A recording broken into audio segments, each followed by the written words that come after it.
Hello students, मैं देशमुख सिंह आप सभी का मेरे यूट्यूब चैनल पर स्वागत करता हूं।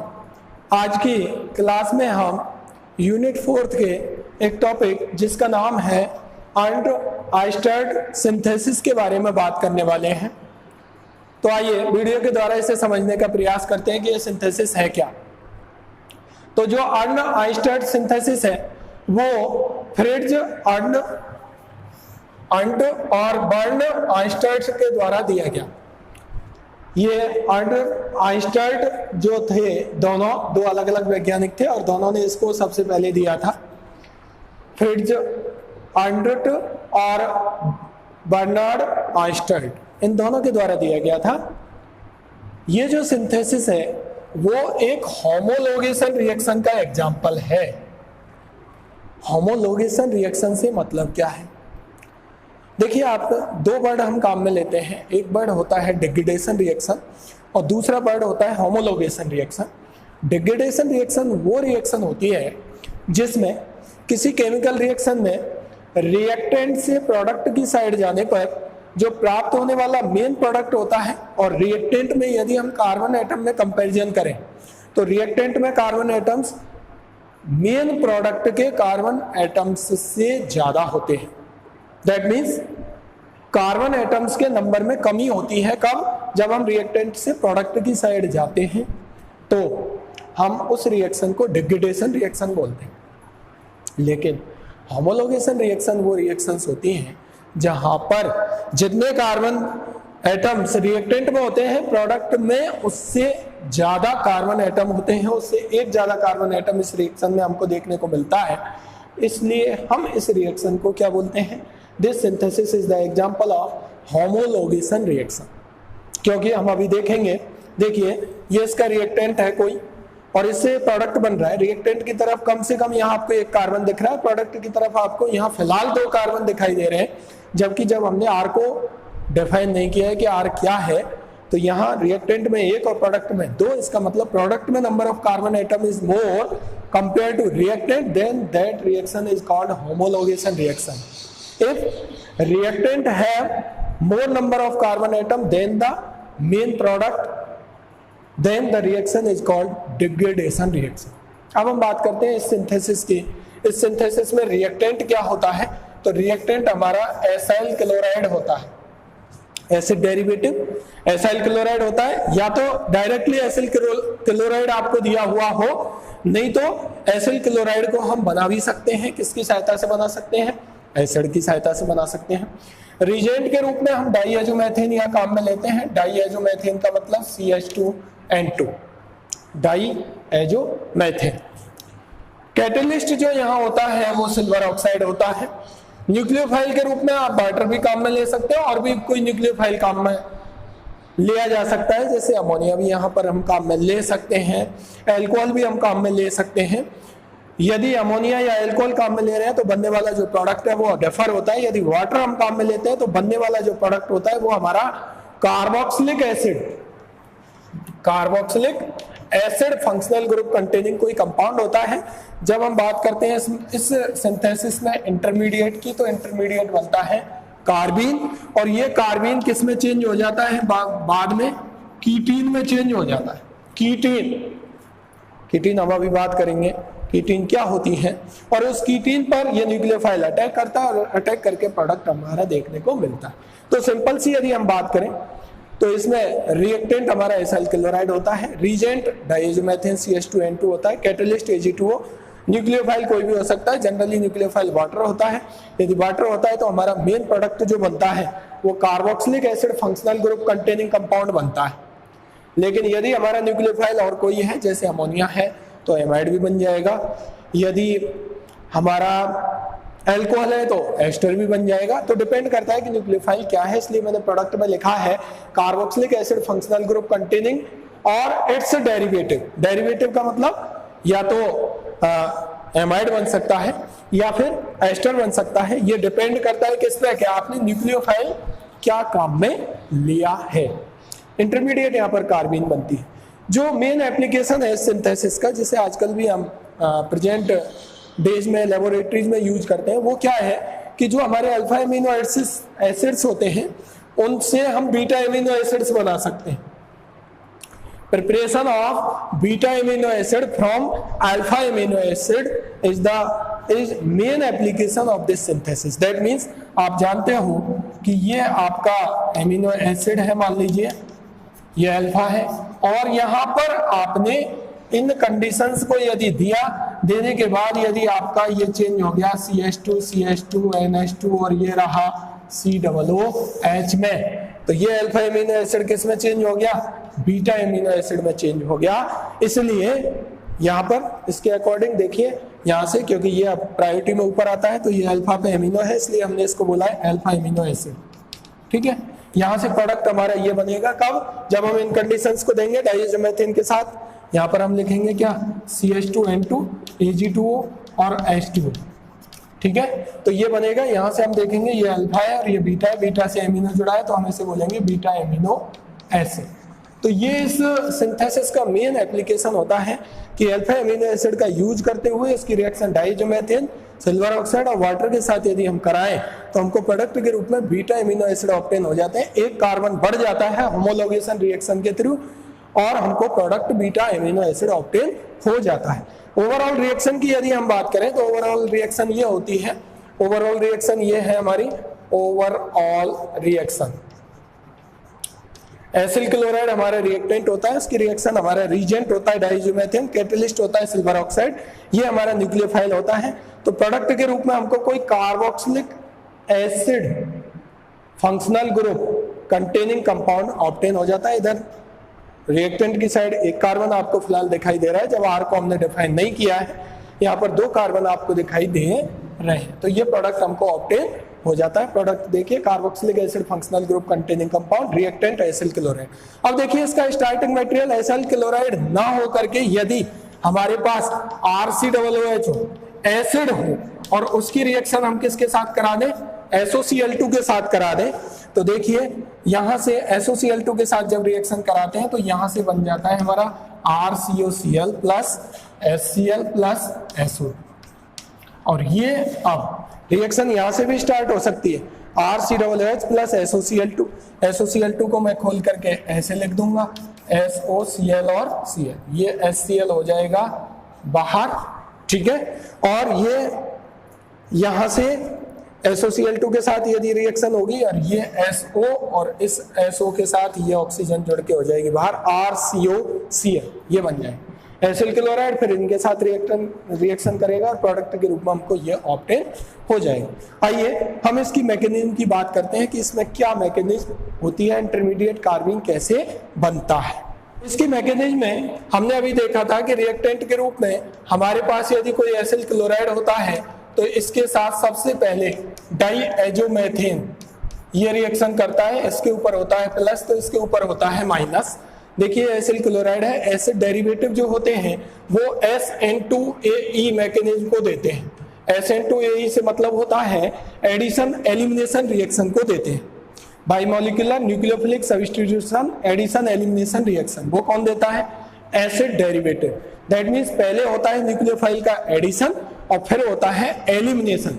तो देखिए यहाँ से ये न्यूक्लियोफाइल की तरह बिहेव करने वाला इस कार्बन के ऊपर ये negative charge nucleophilic addition reaction देता है और यहाँ पर इस बॉन्ड के इलेक्ट्रॉन पहुंच जाते हैं। तो यहाँ से देखेंगे आपको RCO माइनस और ये रहा Cl और ये बन जाता है CH2 और ये N और ये ट्रिपल बॉन्ड N और यहाँ पर आ जाता है पॉजिटिव चार्ज। ये हो गया न्यूक्लियोफिलिक एडिशन। क्या हो गया? Nucleophilic addition. अब इसके बाद होता है एलिमिनेशन। ये डबल बॉन्ड जैसे ही बनेगा Cl हो जाएगा बाहर, तो यहां से Cl माइनस के रूप में बाहर जाएगा तो ये बन जाता है RCO। ठीक है, और ये हो गया Cl माइनस यहाँ से बाहर गया तो यहाँ से माइनस, तो यहाँ प्लस और माइनस के बीच में बॉन्ड बन गया, ये रह गया CH2 और ये रहा N और ये ट्रिपल बॉन्ड N। उसके बाद इस CH2 को मैं लिख सकता हूं ऐसे, यहाँ से एक हाइड्रोजन बाहर निकलता है ऐसे और ये H प्लस जैसे ही बाहर जाता है इस बॉन्ड के इलेक्ट्रॉन पहुंच जाते हैं यहाँ, तो यहाँ से माइनस H प्लस, ये आपको क्या देता है? डाइएजो कीटोन देता है CH। यहाँ से ये H प्लस बाहर निकला है तो यहाँ पर आ जाता है माइनस और यहां पर आ जाता है ये नेगेटिव चार्ज, ठीक है। अब यहां से अगले स्टेप में क्या होता है कि ये हमारा कहलाता है डाईएजो कीटोन, ये बनता है। अब डाईएजो कीटोन जैसे ही बनता है तो इस बॉन्ड के इलेक्ट्रॉन जाते हैं इधर, तो इस बॉन्ड के इलेक्ट्रॉन जाते हैं इधर, यहां से N2 हो जाती है बाहर, और N2 बाहर हो जाने की वजह से आपका क्या बन जाता है यहाँ पर RCOCH, और इस पर आ जाते हैं ये इलेक्ट्रॉन, और यहां से मैं लिख दूंगा इस डाईएजो कीटोन में से N2 हो जाती है बाहर, ठीक है। अब यहां पर होता है एक रीअरेंजमेंट जिसे हम बोलते हैं वोल्फ रीअरेंजमेंट, ठीक है। ये बन गया, कैसे बना, N2 हुई बाहर, इस बॉन्ड के इलेक्ट्रॉन आ गए इधर, मैंने ये लिख दिया। अब यहां से रीअरेंजमेंट, ये बन गई आपकी क्या, कार्बीन, जो क्या है हमारी इंटरमीडिएट, ठीक है। ये कार्बन इंटरमीडिएट बन जाती है। उसके बाद जैसे ही रीअरेंजमेंट होता है ये वाला, जैसे इंटरमीडिएट बनता है इस बॉन्ड के इलेक्ट्रॉन इधर, और ये carbon to carbon migration 1-2 shift होता है, ठीक है। तो यहां से बनेगा RCH double bond C double bond O, ये समझ आया। इस बॉन्ड के इलेक्ट्रॉन जैसे ही इधर आएंगे ये R माइग्रेट करेगा, न्यूक्लियोफिलिक रीअरेंजमेंट होगा, ये रीअरेंजमेंट हो रहा है, इस कार्बन में रीअरेंजमेंट होकर के R का बॉन्ड किससे बन गया, CH से, यहाँ क्या रह गया डबल बॉन्ड, और ये डबल बॉन्ड पहले से है, ये कहलाता है हमारा कीटीन। क्या कहलाता है, कीटीन। यहाँ तक का काम हो गया, न्यूक्लियोफिलिक एडिशन हो गया, फिर एलिमिनेशन हो गया, एलिमिनेशन, ठीक है। फिर उसके बाद H+ बाहर निकला, डाईएजो कीटोन बना, डाईएजो कीटोन से N2 बाहर निकली, फिर वोल्फ रीअरेंजमेंट हुआ, कीटीन बन गया। अब कीटीन पे हमारा होता है किसका अटैक, वाटर का अटैक। वाटर का अटैक करेगा यहाँ, ये इलेक्ट्रॉन जाएंगे यहाँ, तो देखिए RCH डबल बॉन्ड C, और यहाँ पर ये रह गया वाटर, और ये रहा O-, ठीक है। और ऑक्सीजन के ऊपर आ गया पॉजिटिव चार्ज। ऑक्सीजन के ऊपर यहाँ पर आपको पॉजिटिव चार्ज दिखाई दे रहा होगा। उसके बाद यहाँ से होता है, क्योंकि ऑक्सीजन के ऊपर पॉजिटिव चार्ज है, बाहर निकालता है H+ को, और H+ यहाँ पर चला जाता है, तो यहाँ हम बोल सकते हैं प्रोटॉन ट्रांसफर हो रहा है। और प्रोटॉन ट्रांसफर होने के बाद हमारा क्या बनेगा, RCH डबल बॉन्ड C, और ये रहा OH, और ये रहा O। यहां से आपको 2 OH यहाँ पर दिखाई दे रहे होंगे। इस ऑक्सीजन ने H+ को बाहर निकाला है, तो ये सिंपल रह गया। उसके बाद आपको यहाँ पर 2 OH से H2O बाहर ना निकाल करके आपको यहां से क्या करना है, ट्यूटोमेरिज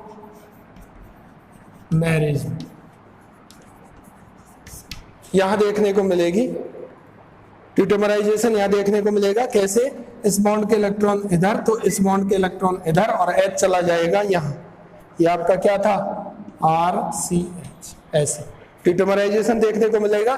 तो यहां से बनेगा RCH2C डबल बॉन्ड OOH। समझ आ रहा है, इस बॉन्ड के इलेक्ट्रॉन इधर जाएंगे, इस बॉन्ड के इलेक्ट्रॉन इधर, यहाँ पर नेगेटिव चार्ज आएगा, यहाँ से H+ बाहर निकलेगा, ये H+ यहाँ चला जाएगा, RCH2 ये सिंगल बॉन्ड, ये सिंगल बॉन्ड, C ये डबल बॉन्ड हो गया, डबल बॉन्ड OH। तो देखिए यहाँ से आपका ये अमीनो एसिड, सॉरी, ये आपका carboxylic acid functional group containing compound आपको प्रोडक्ट के रूप में ऑब्टेन हो गया। आपने क्या काम में लिया था, एसिल क्लोराइड। यहाँ पर नंबर ऑफ कार्बन एटम आपको 1 दिखाई दे रहा है, यहाँ पर नंबर ऑफ कार्बन एटम आपको 2 दिखाई दे रहे हैं। तो इसकी मैकेनिज्म है जो मेन होता है, पहले SN2 एडिशन एलिमिनेशन रिएक्शन होती है, H+ ट्रांसफर होने के बाद डाईएजो कीटोन बनता है, वहां से वोल्फ रीअरेंजमेंट से कार्बन इंटरमीडिएट बनते हुए कीटीन बनती है, और इस कीटीन पर इस वाटर का अटैक होता है। अब यहां से मैंने आपको बताया यदि वाटर अटैक कर रहा है तो आपको कार्बोक्सिलिक एसिड मिलेगा। अब सीधी सी मैं आपको तरीका बताता हूं कि जब भी कीटीन पर न्यूक्लियोफिलिक एडिशन होता है, कार्बोनिल आपको दिख रहा है, ये कीटीन है, यहाँ पर इस कार्बन पर sp हाइब्रिडाइजेशन होता है, तो कीटीन में आपको डायरेक्ट आंसर निकालने के लिए क्या करना है, CH double bond C double bond O। आपको डायरेक्ट आंसर निकालना है तो यहाँ पर आपने क्या जोड़ा है, देखिए प्रोडक्ट में C डबल बॉन्ड O पर OH जोड़ा है। इसका OH का मतलब न्यूक्लियोफाइल, यहाँ पर आपको जोड़ना है न्यूक्लियोफाइल, और यहाँ पर जोड़ना है इलेक्ट्रोफाइल, और एक बॉन्ड कर देना है, खत्म, आपका आंसर आ जाएगा। ऐसे करना है आपको, जैसे देखिए कीटीन था HOH, HOH में से H प्लस और OH माइनस, H प्लस कहाँ जाएगा यहाँ और OH कहाँ जाएगा यहाँ। तो देखिए H प्लस यहाँ गया तो ये बन गया RCH2, RCH2 और OH गया यहाँ तो ये बन गया COOH। यदि यहीं पर ये HOH ना होकर के होता NH3 तो यहां से NH3 का मतलब H प्लस और NH2 माइनस, सही है। NH2 माइनस कहाँ जाएगा यहाँ और H प्लस कहाँ जाएगा यहाँ, सही है। तो H प्लस जब यहाँ जाएगा तो ये बन जाएगा RCH2 और ये रहेगा CONH2। जैसे मैं कह रहा हूं यहां से यदि रिएक्शन होती है किसके साथ, NH3 के साथ, तो वहां पर एक होगा H प्लस और दूसरा होगा NH2 माइनस। H प्लस जाएगा यहाँ, NH2 जाएगा यहाँ, तो आपका बनेगा RCH2CONH एमाइड। यदि ये रिएक्शन होती किसके साथ, अल्कोहल के साथ, इसकी रिएक्शन हम कराते किसके साथ, अल्कोहल के साथ, तो आपको पता है इसमें एक तो है H प्लस और एक है एल्कोक्साइड। तो H प्लस तो कहाँ जाएगा यहाँ और एल्कोक्साइड कहाँ जाएगा यहाँ। तो देखिए यहाँ से ये गया तो ये बना RCH2 single bond C double bond OOR, क्या बना है एस्टर, यहां से क्या बना है एमाइड। ठीक है, मान लीजिए कीटीन की रिएक्शन आपने कराई किसके साथ, RNH2 के साथ 1 डिग्री एमीन। तो यहाँ एक तो H प्लस है और एक NHR माइनस, तो H प्लस जाएगा यहाँ और NHR जाएगा यहाँ, तो ये बन जाएगा RCH2 single bond CONHR substituted amide. तो इस तरीके से आपके प्रोडक्ट यहाँ पर आपको ऑब्टेन हो जाते हैं। ये इसका एप्लीकेशन होता है। एप्लीकेशन वाला पार्ट हम यहाँ पर देख सकते हैं। यदि हमने बीटा एमिनो एसिड का प्रिपरेशन करना है तो हमें अल्फा एमिनो एसिड काम में लेंगे और उसकी रिएक्शन हम डाइएजोमेथेन Ag2O और H2O के साथ कराते हुए एक CH2 का इंसर्शन कर देंगे और CH2 का इंसर्शन करने के बाद हमको प्रोडक्ट के रूप में बीटा एमिनो एसिड ऑब्टेन हो जाता है। ओवरऑल रिएक्शन को कुछ इस प्रकार से रिप्रेजेंट किया जा सकता है। यहाँ देखिए मैंने कुछ एग्जाम्पल लिखे हैं। ये आपका अल्फा एमिनो एसिड है और इस अल्फा एमिनो एसिड से आपको बीटा एमिनो एसिड बनाना है। आप क्या करेंगे, ये वाला पार्ट यहाँ पर अटैक करेगा, यहाँ अटैक करेगा, वो माइनस वही होगा आपका काम जो पहले हो रहा था। H2 आपका है ही है, तो यहाँ पर एक CH2 बीच में आ जाएगा और जैसे ही CH2 बीच में आ जाएगा ये सीधा सीधा आंसर निकालने का तरीका मैं आपको बता रहा हूँ। तो ये आपका इस टाइम बन जाएगा बीटा एमिनो एसिड। ठीक है, यहाँ से ये यहाँ अटैक करेगा O माइनस, फिर ये वापस आएगा OH जाएगा बाहर। ठीक है, फिर प्रोटॉन ट्रांसफर होगा, डाइजोकीटोन बनेगा, फिर वहां से बॉल फ्री अरेंजमेंट होगा, कीटीन बनेगी, उसके बाद यहाँ पर वाटर का अटैक होगा तो बीटा एमिनो एसिड आपका प्रोडक्ट के रूप में फॉर्म हो जाएगा। यदि हम बात करते हैं कि रिएक्शन यहाँ से शुरू हो तो देखिए पहला स्टेप यहाँ बढ़ चुका है, दिखाई दे रहा है। एसिड दिया है SOCl2 के साथ एसिल क्लोराइड बनाएगा, फिर एसिल क्लोराइड इसके साथ रिएक्शन करेगा, फिर Ag2O के साथ रिएक्शन और वाटर के साथ रिएक्शन करके आपका क्या बन जाएगा प्रोडक्ट RCH2COO। एक कार्बन ज्यादा का प्रोडक्ट आपको बन जाएगा।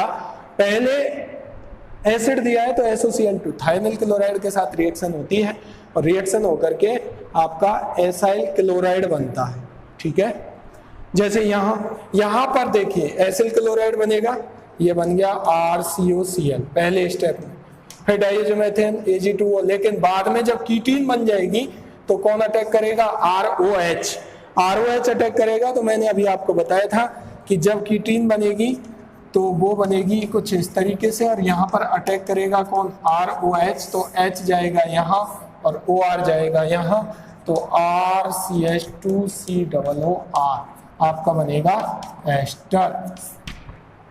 ठीक है, डिपेंड करता है कि आप न्यूक्लियोफाइल के रूप में क्या काम में ले रहे हो। यदि आप H2O काम में ले रहे हो तो आपको carboxylic acid functional group containing compound obtain होता है। यदि आप अल्कोहल काम में ले रहे हो तो एस्टर बनेगा, एमीन काम में ले रहे हो तो एमाइड बनेगा। हो सकता है 1 डिग्री एमीन है तो सब्स्टिट्यूटेड एमाइड बनेगा, और यदि अमोनिया आपने काम में लिया है तो कीटीन पर जो कार्बोनिल कार्बन है उस पर तो न्यूक्लियोफाइल जोड़ना है, और कार्बोनिल कार्बन से जुड़ा हुआ जो डबल बॉन्ड से अटैच कार्बन है ये, इस पर इलेक्ट्रोफाइल और इस पर न्यूक्लियोफाइल जोड़ते हुए आपको प्रोडक्ट बनाना है। वो एसिड भी हो सकता है, वो एस्टर भी हो सकता है, वो एमाइड भी हो सकता है।